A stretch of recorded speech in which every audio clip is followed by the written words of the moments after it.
الذين يقولون ربنا إننا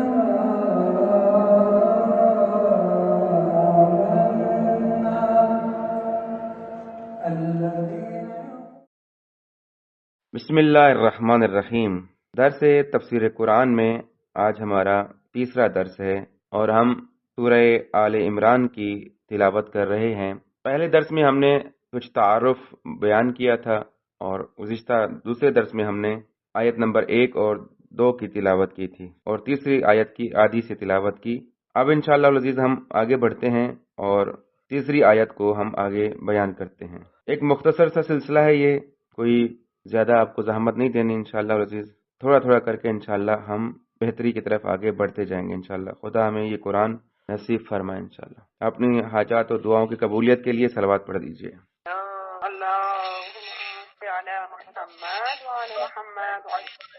بسم اللہ الرحمن الرحیم۔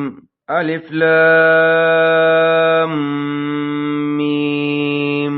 اللہ لا الہ الا ہوا، اللہ لا الہ الا هو الحی القیوم، نزل علیک الکتاب بالحق مصدقا لما بین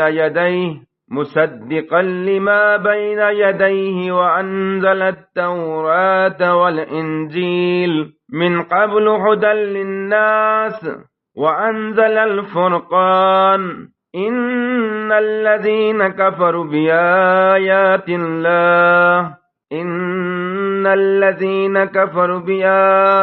الله لهم عذاب شديد والله عزيز ذو انتقام صدق الله العلي العظيم۔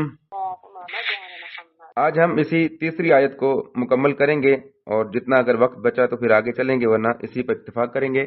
قرآن مجید کا تعارف بیان کیا جا رہا ہے اور خداوند کریم نے ارشاد فرمایا کہ ہم نے تم پر کتاب کو نازل کیا حق کے ساتھ، یہ ایسی کتاب ہے جو اس سے پہلے والی کتابوں کی تصدیق کرتی ہے، اور اللہ نے تورات کو نازل کیا اور انجیل کو نازل کیا۔ من قبل هدى للناس، اس سے پہلے یعنی اس کتاب سے پہلے، اس قرآن مجید سے پہلے یہ تورات اور انجیل جو ہیں وہ لوگوں کی ہدایت کے لیے تھیں۔ وَأَنزَلَ الْفُرْقَانَ، اور پھر ہم نے فرقان کو نازل کیا۔ فرقان قرآن مجید کا نام ہے، صفت ہے قرآن کی۔ یہاں تک ہم نے کل گفتگو بیان کی تھی۔ اب اگلے حصے پہ چلتے ہیں اس آیت کے، آیت نمبر 4 سے۔ ان الذین، ان یعنی بے شک، الذین وہ لوگ، کافرو جنہوں نے کفر کیا، کافرو فعل ماضی ہے، جمع کا صیغہ ہے، کافرو جنہوں نے کفر کیا۔ یہاں پر کفر سے مراد ہم یہاں پر انکار لیں گے کہ جنہوں نے انکار کیا۔ کس چیز کا انکار کیا؟ بی آیات اللہ، اللہ کی نشانیوں کا انکار کیا، اللہ کی آیات کا انکار کیا۔ لہم عذاب شدید، ان لوگوں کے لیے، لہم یعنی ان سب کے لیے، وہ سب کون؟ یعنی جنہوں نے انکار کیا۔ عذاب شدید، شدت والا، سخت عذاب ہے۔ واللہ، اور اللہ، عزیز غلبے والا ہے، عزت والا ہے، غالب ہے، ذو انتقام اور صاحب انتقام ہے۔ یہ ایک سادہ ترجمہ لفظی طور پر میں نے کیا۔ اب آگے بڑھتے ہیں کہ یہاں پر اس آیت میں یہ نہیں کہا جا رہا کہ جنہوں نے انکار کیا ان کو آخرت میں ہم جو ہے عذاب دیں گے، نہ، ایسا نہیں کہا، بلکہ کیا کہا کہ جنہوں نے انکار کیا ان کے لیے عذاب ہے، یعنی یہ سخت عذاب صرف آخرت کے ساتھ مختص نہیں ہے بلکہ اسی دنیا میں ان کو عذاب ملنا ہے۔ وہ کیسے؟ سب سے بڑا عذاب جو انسانیت کے لیے درپیش رہتا ہے خدا کی طرف سے، وہ گمراہی ہے۔ یعنی اگر یہ انکار کریں گے تو یہ گمراہ رہیں گے، یہ بھی عذاب کی ایک حالت ہے۔ دوسرا عذاب جب اللہ کسی پر نازل کرتا ہے اسی دنیا میں، وہ ہے مال جمع کرنے کی لالچ۔ اور تیسرا جو عذاب جو اسی کیٹیگری میں آتا ہے وہ ہے لاپرواہی اور غفلت، خداوند متعال سے اور اس کی نعمتوں سے لاپرواہی اور غفلت جو ہے یہ عذاب کا عنوان ہے۔ یہ میں نے کہاں سے اخذ کیا؟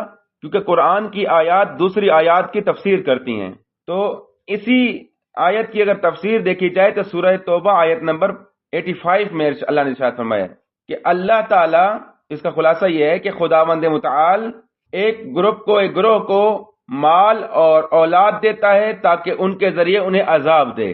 یعنی اللہ اسی دنیا میں مال کے ذریعے بھی عذاب دیتا ہے، اولاد کے ذریعے بھی عذاب دیتا ہے. جیسے ایک اور آیت میں ملتا ہے کہ المال والبنون فتنۃ، کہ مال اور اولاد کیا ہے؟ آزمائش ہے تمہاری. اسی آزمائش میں مومن کامیاب ہو جاتے ہیں اور کافر گمراہ ہو جاتے ہیں. لہذا قرآن مجید نے ہدی للناس کہہ کر یہ سمجھا دیا کہ لوگ اس سے ہدایت حاصل کریں. اور پھر فرقان، اللہ نے ایک فرقان دیا ہے، حق و باطل میں تمیز رکھیں. در حقیقت یہ آیات جو بیان ہوئی ہیں یہ رسول خدا کی تسلی و تشفی کے لیے ہیں. کیسے؟ کہ خداوند متعال اپنے پیغمبر کو بتانا چاہتا ہے کہ آپ جو ان کے سامنے آیات کی تلاوت کرتے ہیں اور یہ روگردانی کرتے ہیں تو آپ پریشان نہ ہو، ہم ان کو سخت عذاب دیں گے. یعنی ان کے لیے ہم نے انتقام رکھا ہوا ہے، ہم ان سے انتقام لیں گے اس بات کا. یہ ایک پوائنٹ ہے اس کا. دوسرا عنوان یہ ہے کہ خدا صاحب انتقام ہے. یہاں پر عزیز ذو انتقام کہا ہے. عزیز ذو انتقام، عزیز ویسے ہم معنی کرتے ہیں عزت والا، لیکن خدا کے لیے دونوں معنی بن سکتے ہیں، یعنی غلبے والا عزیز. اور یہ خدا کا عذاب یا خدا کا انتقام خدا کی جانب سے نہیں ہوتا، بلکہ یہ ہمارے اعمال کا نتیجہ ہوتا ہے.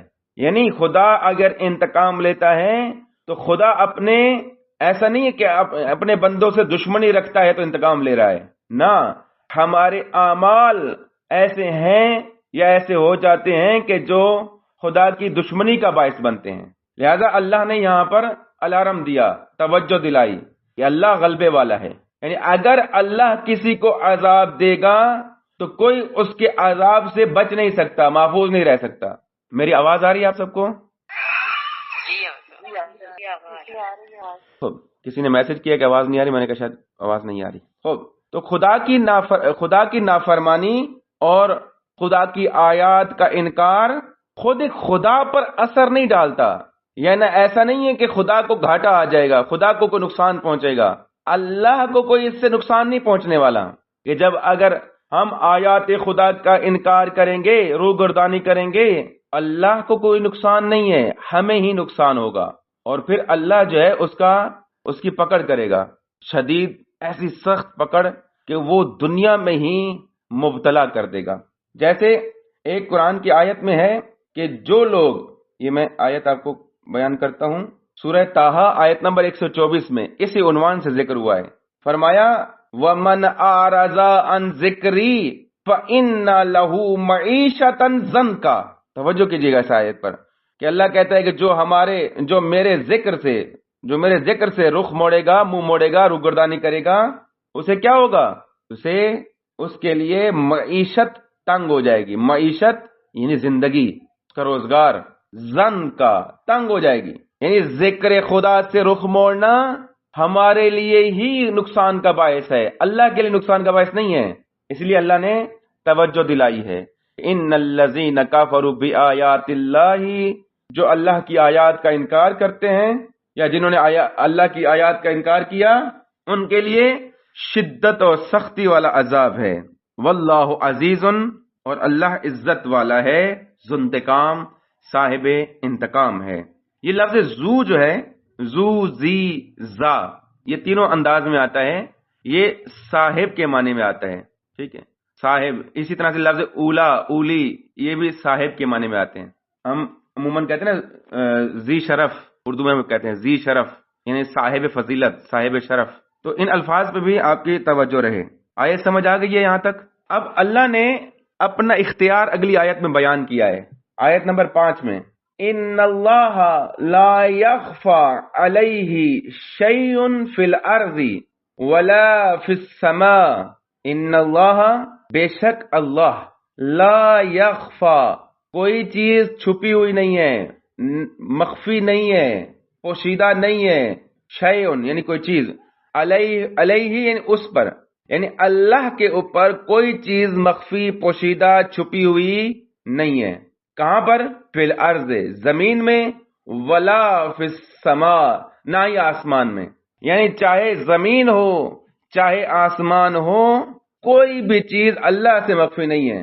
یاد ہوگا آپ کو، ہم نے پہلی آیت میں یہ ذکر کیا اس بات کو، جب ہم نے کہا کہ اللہ قیوم ہے، حی و قیوم ہے، تو اسی عنوان سے یہاں پر در حقیقت اس کا ایک تفصیلی معنی آ رہا ہے کہ اللہ کے ذریعے ہی، اللہ کی وجہ سے ہی ہر چیز قائم ہے، اللہ کے سہارے پر ہی ہر چیز قائم ہے۔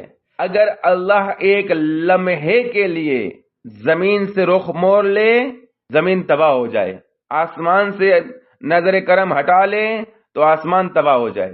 یعنی زمین و آسمان میں جو کچھ بھی ہے وہ اللہ کی وجہ سے قائم ہے۔ اب یہاں پر اسی آیت سے اللہ نے وضاحت بھی کر دی، ان اللہ لا یخفی علیہ شیء فی الارض ولا فی السماء، بے شک لا یخفی علیہ، اس پر کوئی چیز مخفی نہیں ہے، انہیں خداوند متعال کے سامنے کوئی چیز بھی مخفی نہیں ہے کہ ہم کہیں کہ جی ہم کمرے میں چھپ کر جو ہے کوئی عمل انجام دیتے ہیں تو خدا نہیں دیکھ رہا، ایسا نہیں ہے۔ ہم چاہے کمرے میں چھپیں، چاہے ہم غاروں میں چھپیں، پہاڑوں کی چٹانوں کے پیچھے چھپیں، یا کسی بھی جگہ پر چھپیں، لا يمكن الفرار من حکومتک، اللہ کی بادشاہت اور حکومت سے فرار ممکن نہیں ہے۔ یہ دعائے کمیل کے جملے عرض کیا آپ کی خدمت میں، کیونکہ ہر چیز کا خالق اللہ ہے، اور پھر خالق سے مخلوق مخفی نہیں رہ سکتی۔ اور بڑے مزے کی بات یہ ہے کہ کوئی بھی چیز اللہ اور مخلوق کے درمیان پردہ نہیں ہے، حائل نہیں ہے۔ کوئی بھی چیز اگر ہم فرض بھی کر لیں کہ مثال ہم کہیں کہ یہ پردہ جو ہے، یہ میں نے مثلاً کمرے میں بیٹھا ہوں تو یہاں خدا نہیں دیکھ رہا، در حقیقت یہ کوئی چیز حائل نہیں ہے، اس کے آگے خدا ہے۔ لہذا مجرم یا ملزم، مجرم سے انتقام لیتے ہوئے کوئی بھی چیز اللہ کے لیے مانع اور رکاوٹ نہیں ہے، خواہ وہ جرم جو ہے وہ دل میں ہی پوشیدہ کیوں نہ ہو، خواہ وہ ایک جھوٹی گواہی کے طور پر ہی دل میں موجود کیوں نہ ہو، خدا سے وہ پوشیدہ نہیں ہے۔ خدا زمین میں جو کچھ ہے اس کو بھی جانتا ہے، اور جو کچھ آسمان میں ہے اس کو بھی جانتا ہے۔ یہاں پر مجھے ایک حدیث قدسی یاد آ گئی، اور شاید اسی عنوان سے اس کو میچ کرے گی کہ خداوند کریم حدیث قدسی میں ارشاد فرماتا ہے کہ اے انسان، تمہیں کیا ہو گیا ہے کہ تم ایک عام انسان کے سامنے گناہ کرتے ہوئے گھبراتا ہے، ڈرتا ہے کہ کہیں مجھے یہ دیکھ نہ لے، اور میرے سامنے جبکہ تو مجھے حاضر و ناظر بھی جانتا ہے، پھر بھی میرے سامنے گناہ کرنے سے شرماتا نہیں ہے، تم ڈرتا نہیں ہے۔ اور در حقیقت ایسا ہی ہے کہ اگر ہمارے سامنے کوئی بچہ ہی بیٹھا ہو تو ہم اس کا بھی حیا کرتے ہیں، ایک عام گناہگار ہی بیٹھا ہو ہم اس کے سامنے بھی حیا کرتے ہیں، لیکن خدا کا حاضر و ناظر ہونا، زندہ و قیوم ہونا ہم بھلا دیتے ہیں، ظاہری گناہوں میں بھی اور قلبی گناہوں میں بھی، زبانی گناہوں میں بھی اور عملی گناہوں میں بھی، اعتقادات اور ارادے کے عنوان سے بھی اور کردار کے لحاظ سے بھی، یعنی چاہے نفاق ہو، ریاکاری ہو، شہرت طلبی ہو، یا اسی طرح سے گواہی دینا ہو، جھوٹ بولنا ہو، ان معاملات میں بھی ہم خدا کو بھلا دیتے ہیں۔ ہم سمجھتے ہیں کہ خدا نہیں دیکھ رہا یا خدا کو نہیں معلوم۔ در حقیقت ہمیں پتہ ہے کہ خدا جانتا ہے، دیکھتا بھی ہے، جانتا بھی ہے، خدا وکیل ہے، خدا شاہد ہے، لیکن پھر بھی ہم گناہ کرنے پر جری ہو جاتے ہیں۔ یہ میں ایت اللہ بہجت کا ایک عنوان سن رہا تھا، ان کی تقریر کا ریٹن فارم میں تھا کہ یہ اپنی زندگی کو، اپنے اس معاشرے میں، سوسائٹی میں اپنے آپ کو خدا کے محضر میں رکھیں۔ آپ کا اٹھنا، آپ کا بیٹھنا، آپ کا چلنا، آپ کا سونا، آپ کا جاگنا محضر خدا میں ہو۔ محضر خدا یعنی آپ اللہ کے سامنے حاضر ہو۔ اب جب آپ اللہ کے سامنے حاضر ہو تو آپ کا ادب اور احترام بھی اسی عنوان سے ہونا چاہیے، کیونکہ اللہ سے کوئی چیز بھی مخفی نہیں ہے، چاہے آپ زمین میں ہو، چاہے آپ آسمانوں میں ہو، اللہ سے مخفی نہیں ہے۔ لہذا خود کو محضر خدا میں رکھیں۔ اللہ ہر اس چیز کو جانتا ہے جو ہم اپنے دل میں باتیں رکھتے ہیں یا چھپا کے رکھتے ہیں، اللہ ان کو جانتا ہے۔ یہ اللہ کو لطف و کرم ہے، یہ اللہ کی مہربانی ہے کہ ہمارے راز فاش نہیں کرتا، ہمارے گناہوں کو لوگوں کے سامنے پیش نہیں کرتا۔ یہ اللہ کا احسان ہے ہم پر۔ وہ چاہے تو ہمارے گناہوں سے درگزر کر دے، چاہے تو اس پر پکڑ کرے اور عذاب دے، یہ اس کی منشا ہے، یہ اس کی کریمی اور قہاری ہے۔ لہذا اس آیت نے ہمیں یہ پیغام دیا کہ اللہ تعالیٰ کا ہر چیز کو جاننا اس کا علم مطلق ہے۔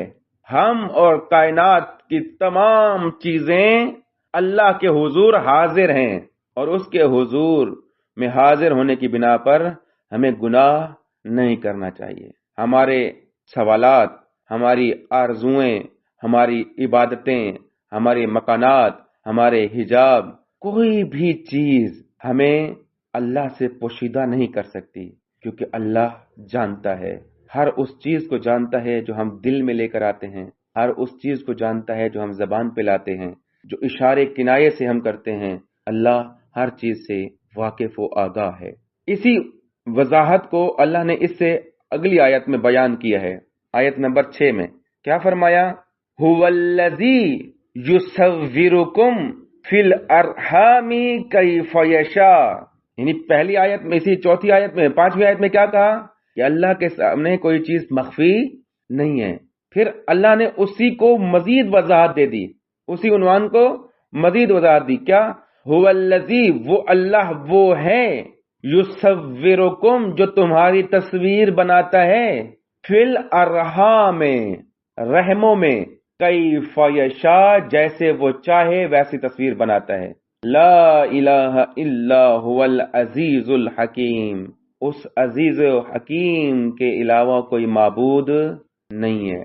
اب یہاں پر خدا کی قدرت کی نشانی بتائی جا رہی ہے کہ خدا کی کتنی پاور ہے، خدا کی کتنی طاقت ہے، توانائی ہے کہ خدا رحم مادر میں، ماں کے پیٹ میں مختلف قسم کی شکلیں بناتا ہے۔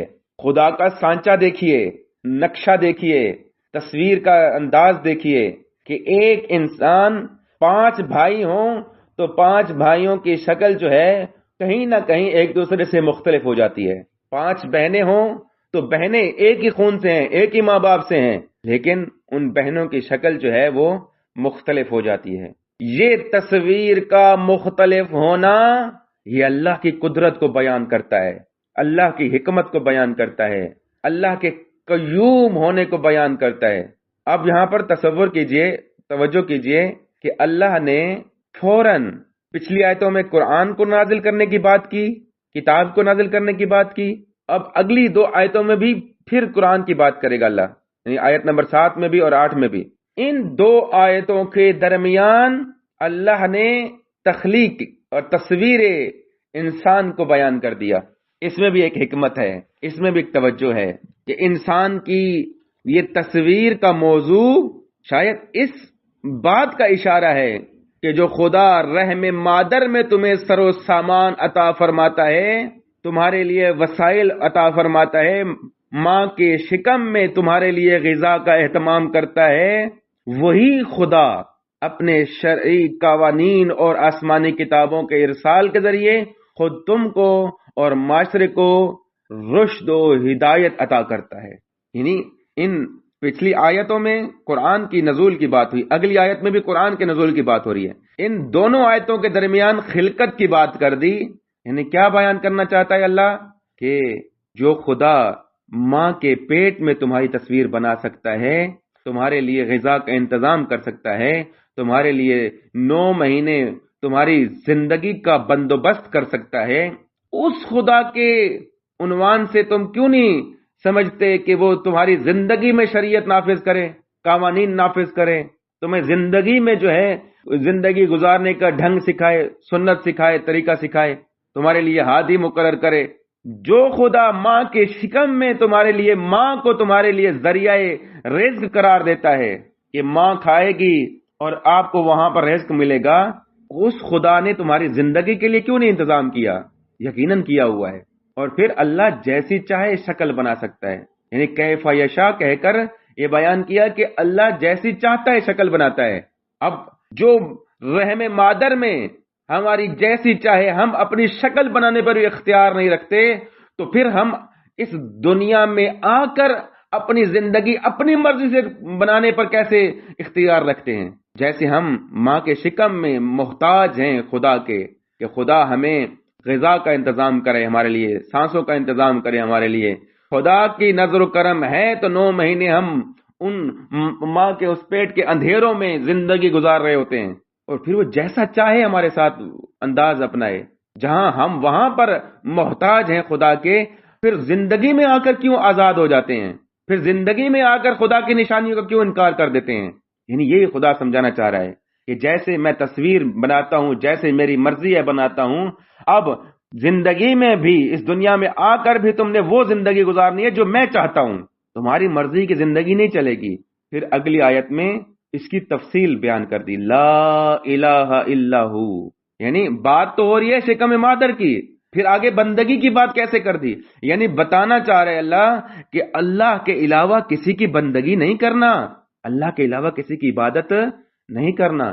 اللہ ہی غلبے والا ہے، عزت والا ہے، اللہ ہی حکمت والا ہے، لہذا اپنی زندگی کو اسی کے فرمان، اسی کے قوانین، اسی کی شریعت کے مطابق گزارنا، کیونکہ اللہ ہی ہے کہ جس نے ماں کے پیٹ میں جیسے ہمارے لیے انتظام کیا، وہی اللہ ہماری زندگی کے لیے بھی رشد و ہدایت کا انتظام کرتا ہے۔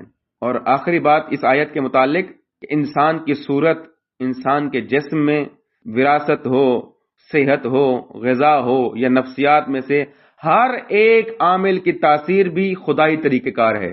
یعنی ہمارے جسم میں کچھ موروثی چیزیں ہوتی ہیں، ماں باپ کی طرف سے، ننیحال کی طرف سے، ددیال کی طرف سے کچھ موروثی چیزیں ہوتی ہیں، شکل کے اعتبار سے بھی اور اعضاء و جوارح کے اعتبار سے بھی، اور پھر عادات کے اعتبار سے بھی، ہمارا بولنا، ہمارا ہنسنا، ہمارا دیکھنا، یہ بھی موروثی چیزیں اللہ ڈالتا ہے۔ اور پھر صحت کے اعتبار سے بھی بعض دفعہ آپ نے دیکھا ہوگا کہ کچھ لوگوں کو موروثی بیماریاں ہوتی ہیں، یعنی وہ بیماری جو ددیال میں پائی جاتی ہے یا ننیحال میں پائی جاتی ہے، وہی بیماری جو ہے وہ آگے نسل میں کنورٹ ہو رہی ہے۔ اسی طرح غذا کے متعلق بھی ایسی چیزیں کہ جو ماں پسند کرتی ہے یا باپ پسند کرتا ہے، وہی پسند جو ہے ہماری زندگی میں آ رہی ہوتی ہے۔ کھانے پینے کے متعلق بھی یا نفسیات کے متعلق بھی بات کریں تو سوچنے سمجھنے کے متعلق بھی، فیصلہ کرنے کے متعلق بھی، جذبات کے متعلق بھی، ہر چیز میں خدا اپنا اثر دکھا رہا ہے۔ یہ اس کی قدرت، اس کی تدبیر اور حکمت سے باہر نہیں ہے۔ یہاں پر اللہ نے جس قدرت کو بیان کیا ہے، یعنی کیا کیا کہ جو پیچھے والی آیت میں بیان کیا نا کہ ہم نے کتاب نازل کی، نزل علیک الکتاب یا انزل الفرقان، یہاں پر اس کی وضاحت سمجھ آتی ہے کہ جس قدرت نے تمہاری ہدایت کے لیے کتاب بھیجی ہے، اسی قدرت نے تمہیں پیدا کیا ہے۔ اور بڑے مزے کی بات یہاں عرض کر دوں کہ اللہ نے ہدایت کا انتظام پہلے کیا، پیدا بعد میں کیا۔ یہ اللہ کی مہربانی ہے، یہ اللہ کی قدرت کی نشانی ہے کہ ہدایت پہلے دے رہا ہے، ہمارے لیے کتاب پہلے دے رہا ہے، فرقان پہلے دے رہا ہے، نبی پہلے دے رہا ہے، ہدایت کا انتظام پہلے کر رہا ہے، خلقت بعد میں کر رہا ہے، یعنی ہمیں ہمارا پیدا ہونا بعد میں ہو رہا ہے۔ یہ بھی خدا کی قدرت ہے۔ اور پھر هو الذی یصورکم، ماں کے شکم میں بھی انسان کی تصویر بنانا اللہ کے ہاتھ میں۔ یہاں پر ایک اور پیغام بھی دیتا جاؤں اپنی زندگی کو گزارنے کے نام سے کہ جب ہم نے مان لیا کہ تصویر بنانا اللہ کا کام ہے، تو کسی کی شکل و صورت کی بنا پر اسے تانا نہیں دینا چاہیے۔ یعنی اگر آپ نے کہہ دیا کہ تو ایسا ہے، تیری شکل تو ایسی ہے، اگر آپ نے یہ کہہ دیا تو در حقیقت اس بندے کو نہیں کہا، آپ نے خلقت انسان کے خالق کو تانا دیا ہے، خالق کو تانا دیا ہے کہ خالق تمہیں یہ شکل نہیں بنانی آ رہی تھی، تمہاری شکل میں یہ بگاڑ ہے۔ ہم بعض اوقات لوگوں کو تانا دیتے ہیں شکل کے اعتبار سے بھی، یہ تمہاری شکل تو ایسی ہے جی، تمہاری شکل کالی ہے، تمہاری شکل سفید ہے، تم کانے ہو، اندھے ہو، گنگے ہو، بہرے ہو، تمہاری آنکھیں ٹیڑھی ہیں، تمہاری ناک لمبی ہے، تمہارا سر بڑا ہے، فلاں چیز۔ یہ جو ہم تانا زنی کر رہے ہیں اس انسان پہ نہیں کر رہے، در حقیقت اس مصور کائنات پہ کر رہے ہیں، اس مصور انسان پہ کر رہے ہیں، اس نے جس اس عکس کو بنایا ہے اس پہ ہم اعتراض کر رہے ہیں۔ لہذا یہ تانا زنی بنتی ہی نہیں ہے۔ بعض اوقات ہم کسی کو موٹا کہہ دیتے ہیں، بھائی اس کے موٹا کہنے سے تمہیں کیا فائدہ مل رہا ہے، تمہیں کیا مسئلہ ہے۔ کسی کو ہم پتلا کہہ دیتے ہیں، کسی کو کہتے ہیں کہ جی تمہارے اندر تو خون کی کمی، حقیقت یہ تانا دے رہے ہوتے ہیں۔ تو یہ تانا اس انسان کے لیے نہیں ہے، یہ تانا خالق کے لیے ہے۔ وہ خالق جو اپنی تخلیق میں دعویٰ کرتا ہے کہ ان اللہ وہ آیت ایسی ہے کہ اللہ جو ہے وہ بہترین خلق کرنے والا ہے، احسن الخالقین ہے. تو احسن الخالقین کا جو خدا دعویٰ کر رہا ہے، اس کے دعوے میں ہم کیوں نقص نکال رہے ہیں؟ ہم کون ہوتے ہیں یا ہماری اوقات کیا ہے کہ ہم اس سے نقص نکالیں؟ ہم خود اسی کی مخلوق ہیں. ہماری وہ عموماً دادیاں نانیاں جو ہے نا ایک بات کہتی رہتی ہیں، بڑی پیاری بات ہوتی ہے کہ اگر کسی کا بچہ جو ہے پیدا ہوتا ہے اور کچھ ایسی اس کی حرکات و سکنات ہوتی ہیں نا، تو اسے کہتے ہیں کہ تو فلاں پہ ہنستی تھی نا، اب اللہ نے تمہیں وہی بچہ دے دیا ہے. تو فلاں کے متعلق یہ کہتی تھی نا، اللہ نے تمہارے بچے میں بھی وہی چیز رکھ دی ہے. یعنی ہم وہ تھوڑا سا ایک اپنی زندگی میں بھی اس کا اثر دیکھ رہے ہوتے ہیں، بتا رہے ہوتے ہیں. بعض اوقات ہم کچھ خواتین ہوتی ہیں نا کہ جن کے ابھی بچے پیدا نہیں ہوئے یا ابھی شادی نہیں ہوئی، تو وہ دوسروں کے بچوں کی حالت دیکھ کر بھائی ایسا بچہ تو نہیں چاہیے مجھے، ایسا بچہ نہیں ہونا چاہیے. ہاں، تو جب اپنا ہو جاتا ہے تو پھر وہی نانی دادی جو ہے نا وہ بتاتی ہے، تو اس کے بارے میں کہتی تھی نا، دیکھو تمہارے اندر بھی، تمہارے بچے کے اندر بھی وہ چیزیں آئی ہوئی ہیں. تو یہ کیا ہے؟ ایک تو خدا بھی دکھاتا ہے، اپنے رنگ دکھاتا ہے، بتاتا ہے کہ میں ہوں، ابھی میں ہوں. اور یہاں پر ایک جملہ مجھے آگے کی تفسیر وہ فارسی میں ملا تھا، مجھے بہت پیارا تھا، ان کے ایکسنٹ میں بہت پیارا لگا، لیکن شاید مجھے ترجمہ کرتے ہوئے وہ انداز نہ اچھا لگے کہ وہ انہوں نے کہا کہ جب اللہ نے انسان کو خلق کر دیا تو خلق کرنے کے ساتھ کہا کہ میں احسن الخالقین ہوں، میں تمام خالقوں میں بہترین خلق کرنے والا ہوں. لیکن یہاں پر در حقیقت اللہ بتا رہا ہے دیکھا میں نے کیا خلق کر دیا ہے. یعنی ایک بندہ جب عموماً ہم بندوں کی مثال دیں، کوئی چیز تخلیق کرتا ہے، کوئی چیز پروڈکٹ بناتا ہے، تو وہ اپنی پروڈکٹ بنانے پر رشک کر رہا ہوتا ہے کہ دیدی من چکار کرتا ہم، دیکھیے میں نے کیا کر دیا ہے، کیا بنا دیا ہے، میں نے ایسی چیز بنا دی ہے. تو اللہ بھی انسان کو خلق کر کے بتانا چاہ رہا ہے دیکھا میں نے کیا خلق کر دیا ہے. یعنی اللہ اس تخلیق پہ فخر کر رہا ہے. لہذا خداوند متعال ہر شے پر قادر ہے. اب ہر شے پر قادر ہونا ایسا نہیں ہے کہ وہ فضول کوئی چیز بنائی جا رہا ہے، ابس چیز بنائی جا رہا ہے، نہ. اسی آیت کا آخری لفظ کیا بتاتا ہے؟ حکیم.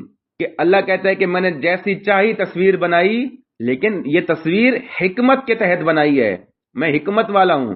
ٹھیک ہے، انسان کی مختلف شکلیں بنانا میری قدرت میں ہے، یعنی عزیز ہوں، میں غلبے والا ہوں، میں بنا سکتا ہوں. اور پھر ساتھ میں بتایا کہ یہ خلقت، یہ تصویروں کا مختلف ہونا، یہ جیسا چاہوں میں بناؤں، یہ حکمت کے تحت ہیں. یعنی اس میں خدا کی حکمت پوشیدہ ہے. وصلی اللہ علی محمد وآلہ الطیبین الطاہرین المعصومین. آج اسی آیت پر ہم گفتگو کو روکتے ہیں انشاءاللہ، اور وقت بھی ویسے تک زیادہ ہو جاتا ہے. ہم نے اس آیت کو 2 آیتوں کو آج پڑھا. ان اللہ لا یخفی علیہ شیء فی الارض ولا فی السماء هو الذی یصورکم فی الارحام کیف یشاء لا الہ الا هو العزیز الحکیم. اللہ جو ہے اپنی مخلوق کے بارے میں یہاں تعارف کروا رہا ہے. اس کے متعلق مزید تفصیلات بہت زیادہ ہیں، اگر جتنا بھی ڈیپ میں چلے جائیں اللہ نے اس کو قرآن مجید کی دیگر آیات میں بھی بتایا ہے، لیکن وقت تھوڑا ہوتا ہے اور ہم چاہتے ہیں کہ مختصر انداز سے چیزوں کو بیان کریں، تو اسی لحاظ سے تھوڑا سا مختصر ہی رکھتے ہیں. اللہ تعالی ہم سب کو اس کی سمجھ عطا فرمائے. قرآن یاد رکھیے گا، قرآن اپنی تعریف خود کرتا ہے، قرآن کی تفسیر خود دوسری آیات میں مل جاتی ہے. کسی بھی مفسر کی کسی بھی بات کو سمجھنے سے پہلے ہمیں قرآن کو سمجھنا ہے کہ قرآن کی ایک آیت دوسری آیت کی وضاحت کر رہی ہوتی ہے، تبیین کر رہی ہوتی ہے. ابھی جو ہم نے خلقت کی بات کی، یہی خلقت کی بات دوسری آیتوں میں وضاحت کے ساتھ بیان ہوئی ہے. ٹھیک ہے، میں جو ابھی آیت پڑھ رہا تھا، ابھی میں نے وہ آیت کھولی ہے تو میں چاہتا ہوں کہ وہ پڑھ لوں. سورہ مومنون آیت نمبر 14 ہے جو میں نے ترجمہ کیا تھا. اس میں آیت ہے فتبارک اللہ احسن الخالقین، یہ لفظ ہے اس میں، فتبارک اللہ احسن الخالقین. پچھلی آیت کا جو رخ ہے اس میں یہ ہے کہ ثم انشأناہ خلقا آخر فتبارک اللہ احسن الخالقین. یعنی اس آیت کے شروع میں، پچھلی آیتوں میں سورہ مومنون میں اللہ بتاتا جا رہا ہے کہ ہم نے نطفے کے ذریعے سے لوتھڑا بنایا، گوشت بنایا، ہڈیاں بنائی، وہ ساری ترکیب بتاتا جاتا ہے. پھر آخر میں آ کے کہا کہ ثم انشأناہ خلقا آخر، پھر ہم نے اس کو ایک دوسری مخلوق بنا دیا، یعنی ایک انسانی شکل اس کو دے دی. جب یہ کر دیا تو اللہ اب وہاں فخر کر رہا ہے، فتبارک اللہ احسن الخالقین. بابرکت ہے وہ اللہ جو سب سے بہترین خالق ہے.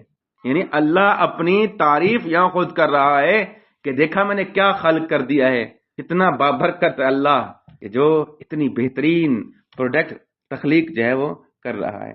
اللہ تعالی ہمیں اس ذات کو خالق سمجھ کر اس کی تعظیم بجا لانے کی توفیق عطا فرمائے، اس کی بندگی کرنے کی توفیق عطا فرمائے، کیونکہ اللہ نے کہا ہے لا الہ الا ہو، اس عزیز اور حکیم کے علاوہ کوئی الہ نہیں ہے.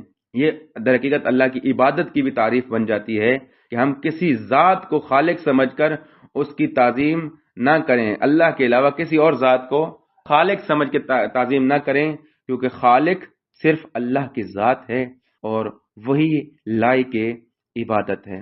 اللہم صلی علی محمد و آل محمد وعجل فرجہم اجمعین.